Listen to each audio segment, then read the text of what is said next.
All right. Hey guys, how's it going? It's Joy. I'm back again with another live. I hope that you guys are doing well and I hope that you guys are staying safe. Today, you guys, is not this live is not going to be too long. Just going to kind of go over some topics here that I was thinking about and actually talking about with someone. But if this is you guys' first time watching me, my name is Joy and I am a narcissist abuse coach. I personally have been dealing with narcissists since 2006, and since 2017 I have been helping former victims, now survivors, heal, move on, and recover after dealing with narcissistic abuse. So, today, you guys, I think we've touched on narcissistic friends and narcissistic associates. This video was actually inspired because, just chatting with a friend, the individual was just saying that, they had a person that came into their life, and at first everything seemed good. The connection was there. They was on the same accord, had similar ideas, similar vision and stuff like that. And out of nowhere, everything just switched. And the person started showing behaviors to on the person that I was talking with. That then the person that that individual thinks that could have been a narcissist or had the tendencies was showing behaviors of controlling, being deceptive, being an attention seeker, and just kind of acting you know in a demeaning way, also maybe a bullying type of way, or a non-courteous way to that individual. And um apparently that the person that reached out to me is no longer in contact with that person. I don't think that that individual had been knowing that person that she thinks is a narcissist. She hadn't been knowing that person for a very long time. So you know but it's something that occurs all the time, you guys. Like I said, narcissists are not just within households, within a family dynamic, and they're also not just like in a romantic sense. But this could also be an individual. Maybe you could meet them at work, or you may meet them online, or you could meet them out and about in a neighborhood. You could meet them at church. You can meet them in a community based environment. So, it just really depends, to be honest. And, it's sometimes it's difficult to identify, right? And sometimes it's easy to turn a blind eye, because a lot of people, I'm pretty sure, that watch my channel, maybe you could want to see the best in people and you really want to think good of everybody, right? But unfortunately, not everybody is like that. And some people tend to be on the evil side, right? Some people like the being a villain, they like being negative, they like being um the type where they're just deceptive and cunning and destructive and dangerous to people, and just harming individuals, right? Some people like that. Some people like abuse, right? That's why I think that some people, not all, but a lot of people probably end up staying with the narcissist because, for one, they're used to the treatment. Two, they don't think that they deserve anything better. They may feel like they're not good enough. They may feel worthless and hopeless, and they feel like that's all that they deserved. Maybe that's all that they knew growing up. So they feel like, hey, this is it for me, type of thing. So it is what it is. It all depends on, your mindset, your mentality, and stuff like that, right? So let's kind of look into it here. Let me see something real quick. I just want to pull up something so we can kind of get into the topic here at hand. But I hope you guys are doing swell on this Sunday, Sunday vibes, right? So let's see what we got here regarding this. So, okay, yeah. So basically, yeah, overcoming narcissistic friends and associates, outgrowing people around you. So let's talk about narcissistic friends and associates, right? And let's see. Yeah, I feel like I've made a video about this before, you guys. Narcissistic friends. So let's kind of look. Okay, yeah. So you guys can go to Google. It just says a narcissistic friend may be charming at first, but over time they may display a pattern of selfishness, manipulation, and a lack of empathy. They may also be controlling, jealous, and overly vain. So, that's something to keep in mind. So, again, more signs of a narcissistic friend. Controlling, they may try to control every aspect of your life, including your conversations, your decisions, and activities. They may criticizing you for prioritizing anyone or anything above them. They may blame you for their faults. They may be overly vain and preoccupied with their physical appearance. They may guilt trip you or pressure you to conform to their desires. They may deny or distort reality to make you second guess what happened or what was said. In isolation, they may isolate you from others by making you feel like no one else can offer you the same understanding or care. So, those are just some things to keep in mind when it comes to narcissistic friends, and also associates too. We can kind of note that here, narcissistic associates.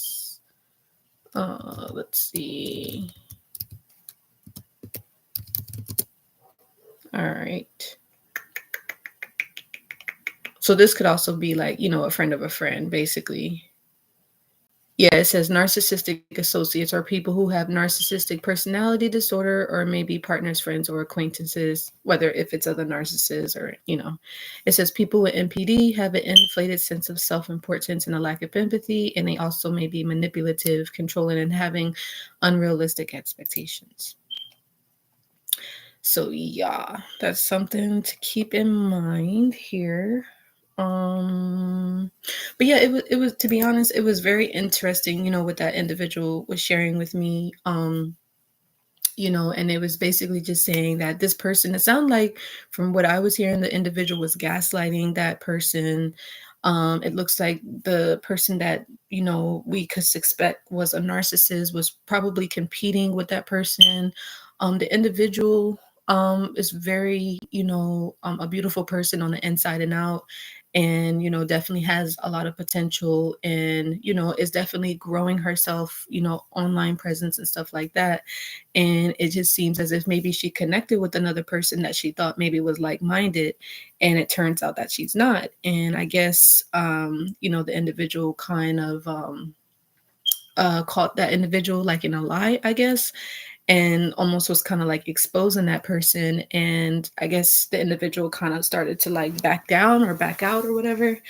And we kind of talked about it last night, and it was pretty interesting, to be honest. And honestly, me hearing the story, because you guys know I've dealt with narcissists for a while, so it's easy for me to like detect it. And it's like, okay, but I was just thinking like, okay, so that was interesting to hear. And also, and this is going to be for another topic, but it just so happens that individual was in, our community, the Black community.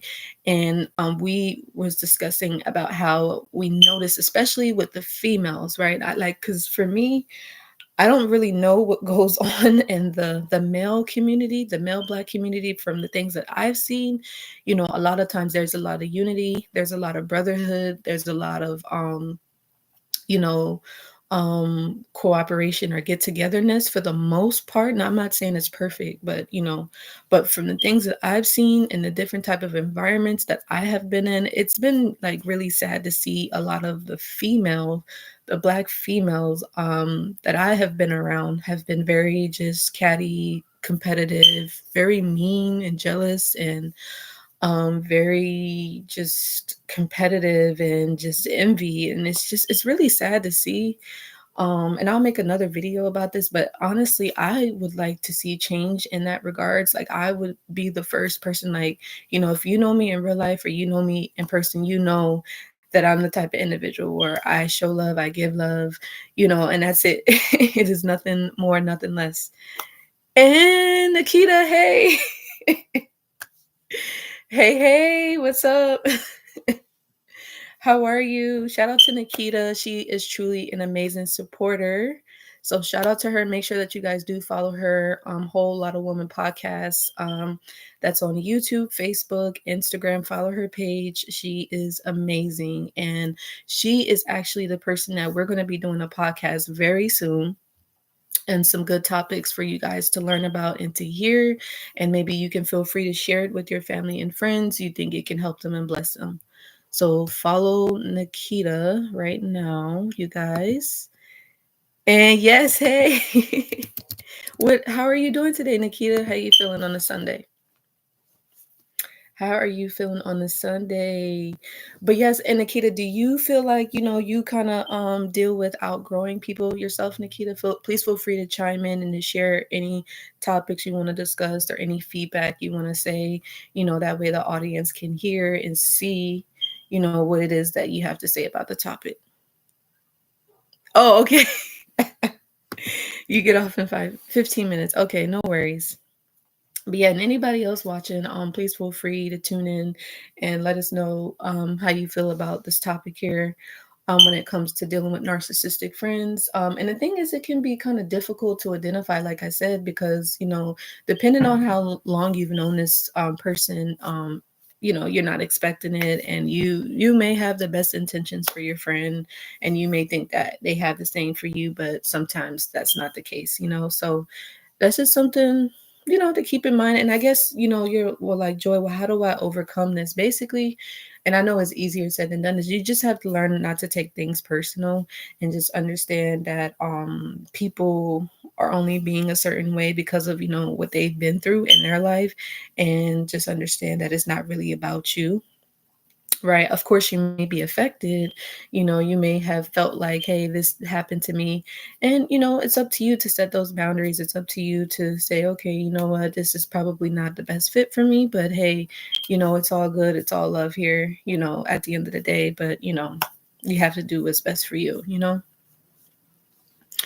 You said I had to let go of a covert narc new friend. Yes, yes, yes, yes. So that's what I'm saying. Like, because you could be the type of person where it's difficult for you to make friends, right? Maybe you may find that you don't have a lot of friends, or especially females. Like, actually, me and Nikita, we're going to be talking about this topic. She, like I said, follow her, but we seen some things, and then just as far as we were wanting to connect with new people, and wanting to have a sense of community, especially in the Black female community, because it's not a lot of it, like I said, unfortunately.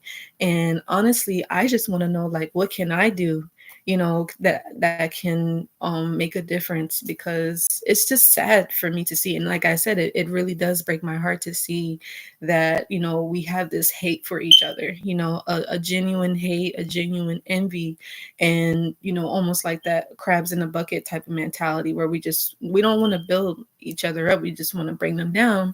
And if we feel like we are building them, it's only to make ourselves feel better. So it's just kind of like, that has to stop. And I get where that comes from. That comes from generational curses, right? It comes from dealing with slavery, our parents having to deal with that, and us not communicating, and us not talking about the things that needed to be talked about, those topics, and just letting that trauma fester, and just going on and thinking that it's gonna go away, or the pain's gonna go away, but it never goes away. You know what I mean? So that's something to keep in mind. You said, I think it's due to some mom and daughter. Yes, then girls can be. Yes, yes. I'm glad you said that, because and it makes sense, because I did not grow up that way. So maybe that's the reason why I'm not that way. And sometimes when I come face to face with it, it's kind of like a shock, because it's like I'm not used to it. You get me? But yeah, I agree, Nikita. I feel like in some households, especially we talked about narcissistic mothers, right? Like, my mom personally is not a narcissist, but at the age of 17, when I did start living with my aunt, it was a shock for me, because like I said, I wasn't used to that. And so when that came across, that it was like, oh, okay, so some women are like that. But then going off into the real world, and connecting with other women or females and stuff like that, you see a lot of the competition, you see a lot of the cattiness, and you see a lot of the messiness that occurs. And it's really sad. It's really sad because maybe they grew up in that type of environment, where they were in the household and they had these standards. Maybe their mother or their aunties or female cousins or female associates or co-workers or whoever was around them was harsh to them, judged them critically, criticizing them all the time and competing with them, and trying to see who can do this, who can do that, you know what I'm saying? And so I just don't get it, me personally. So I didn't grow up like that, but I guess kind of being around that and being exposed to it, you may not know how to deal with that, or you just like, you feel bad because you're like, wait, this is not normal. You get what I'm saying? But some people have normalized that, and it shouldn't be normalized, right? So it's just kind of just some assessment that needs to be done. And maybe we can do like I don't know, like a women's like recovery group or something to kind of work through those insecurities that have, become a big thing, especially in the Black female. Like, I'm telling you guys, I'm really focused in on that because that is my community, but it's just like, it's really bad. I don't think we talk about that enough.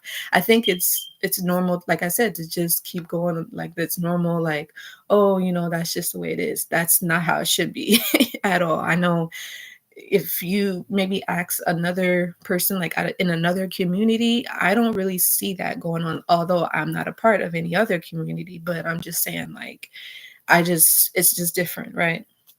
So you said some women are, yes, pygmies, right? Pygmies, like, pick me, hey, like, and like I said, for me, like, everybody likes attention. There's nothing wrong with getting attention, but some people are desperate for attention, and so it comes off like that, right? So it's just something to be mindful of, right?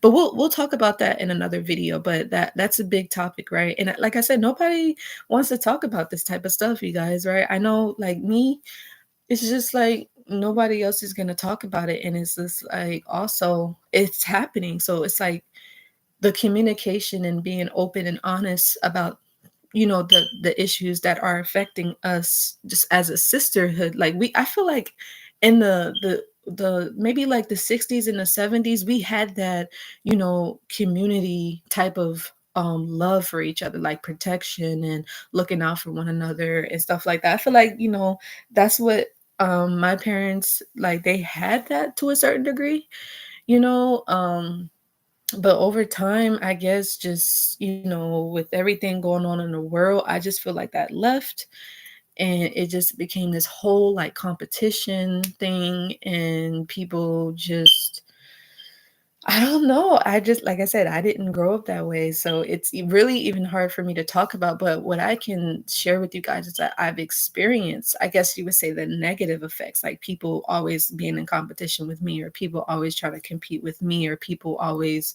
trying to put me down for no apparent reason, by the way. I haven't done anything to anybody ever.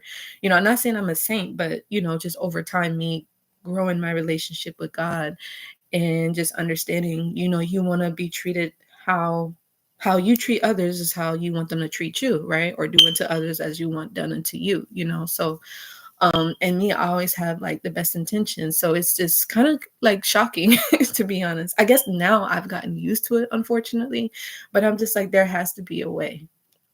There has to be a way to make a change, because it's just sad, to be honest. It's sad at this point, so yeah, you guys can let me know any suggestions, any things that you guys would recommend. Like I said, I'm open to doing like a support group, or even like a coaching, as far as like women just coming together so we can talk about maybe our issues that we're having, and maybe how we can resolve them as a community, and how we can do better in, like, supporting one another, learning how to like each other, because I feel like a lot of people in our community, Black community, we do not like each other. I'm just being honest, we don't. Like, let's be honest, you guys. Why do we treat each other the way we do? if we really liked each other, if we really loved each other. We wouldn't treat each other how we would, you know? There would be more of a sense of like, community, a sense of brotherhood, sisterhood. It's not there. It's not. I'm being honest. And the truth hurts, you know. So at least, I would rather hear the truth than a lie. That's just me. But I know other people may feel differently. So, it is what it is. But yeah, we'll kind of come back to this again here. But yeah, let's kind of dive into let's take a look here. Outgrowing people around you. So let's talk a little bit about that. And it's funny, you guys, because I was watching this gentleman. His name is Coot Blackston, and he is a life coach, podcaster as well. And he does a lot of talks and things like that. And he's very inspirational. I've watched a couple of his videos, and that inspired and motivated me. So this is something that I've learned from him personally. So it definitely was inspiring. But basically, it just talks about outgrowing people. It could be also your family. You could be outgrowing people, places, and things around you, right? And you may want to know, well, how do I deal with this?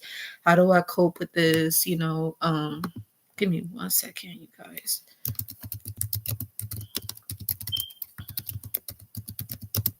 All right, let's see what we got here. Okay. So, outgrowing friends is a natural part of life, and it says can happen for many reasons. And it says it can be difficult to tell when to end friendships or when to end a friendship. It says it's important to remember that it's not a personal failure, right? So, I know sometimes people are like, oh, well, I don't get along with this person anymore. They're not a vibrational match. And also, there was another individual. His name was Savon Champel. He has a YouTube channel, so you guys can look both of those individuals up, Coot Blackston and Savon Champel. And both of them, I'll be honest, were definitely played a big part in my healing and my recovery. I will tell you that. And even now to this day, I'll still like watch their videos on YouTube because I'm like so inspired. I mean, because, just when I remembered, like, after dealing with the abuse dealing with narcissistic abuse, I was, still trying to figure things out. And watching those videos definitely did help a lot. So, but yeah, so basically it says signs that you are outgrowing a friend. It says you feel unfulfilled or resentful. You feel like the relationship is one-sided. You feel anxious or negative in the friendship. It says you feel like your friend doesn't respect your feelings. You feel like your friend is dishonest or holding back information.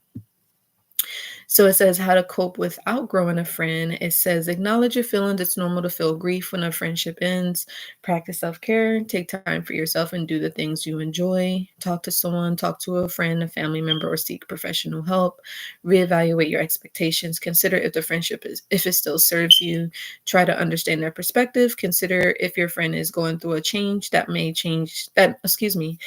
explain their behavior. Be respectful. Try to end the friendship even if it's difficult. So that's just something to keep in mind. And not to say even if you're outgrowing people, that doesn't necessarily mean that you don't have to be their friend anymore per se. But it's just saying that, maybe like they said, you might just want to change your expectations or change the way you think about that particular friendship. Or it could be a family member, or it could also be a romantic situation as well. So that happens. I know the gentleman, Savon Champel, he talked about, and that's why I put vibrational match, because thank you for the like. And y'all let me know how y'all feel. Do y'all feel like, what I'm saying is correct? I want to know how you guys really think. If these videos help you, do you resonate with them? Are you dealing with this type of situation right now? Are you also dealing with, and that was the other thing, like, maybe you may find it difficult to make friends. Do you find that it's hard for you to make friends with people? Do you feel like it's always like weird, it's always awkward? Or maybe, like I said, you have the best intentions, you want to connect with people, but out of nowhere you see that people change on you, like you're not doing anything different, but the other person starts to change on you and you're just being yourself. Maybe they're being themselves too, but it's a shift happens, right? Maybe you guys want two different things, right? You never know. But basically, let's see what we got here. But no, so as far as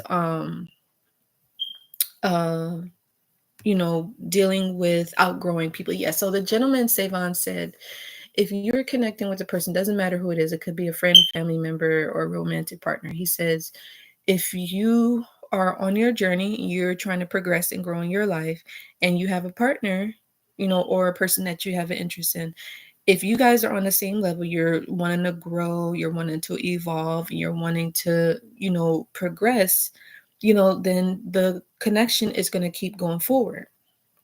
It's going to keep evolving, it's going to keep growing. But if one person doesn't want to do anything, maybe they're like okay with the status quo, maybe they don't want a lot out of life, or maybe they don't, um I don't know, maybe they just have low expectations, or maybe they're just still trying to figure things out, and they're not going at the same level as yourself, then things may be a little shaky, because, it's not a vibrational match. But again, it's not to say that that person is bad.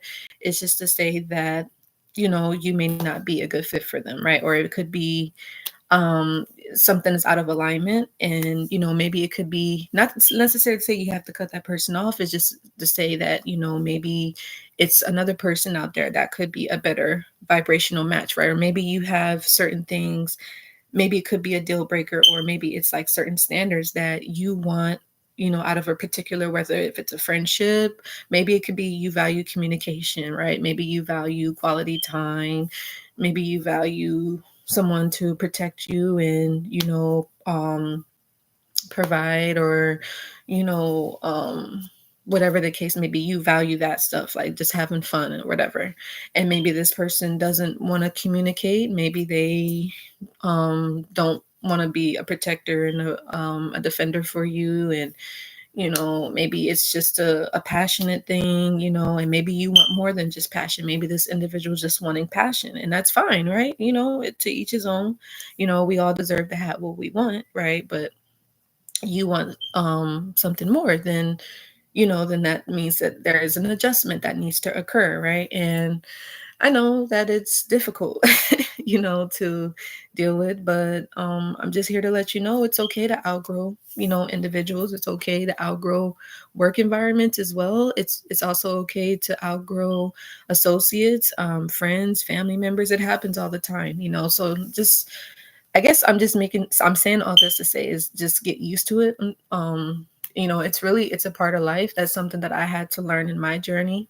I know even me leaving California was definitely a big change, because I mean, initially, me growing up in Delaware, I left Delaware, and I had spent like 17 years of my life there. And from going all the way from Delaware to California was a big culture shock for me, and then out of spending 11 years of my life in California, coming back, and living in Illinois, now I'm in Florida. So, it's a journey, right?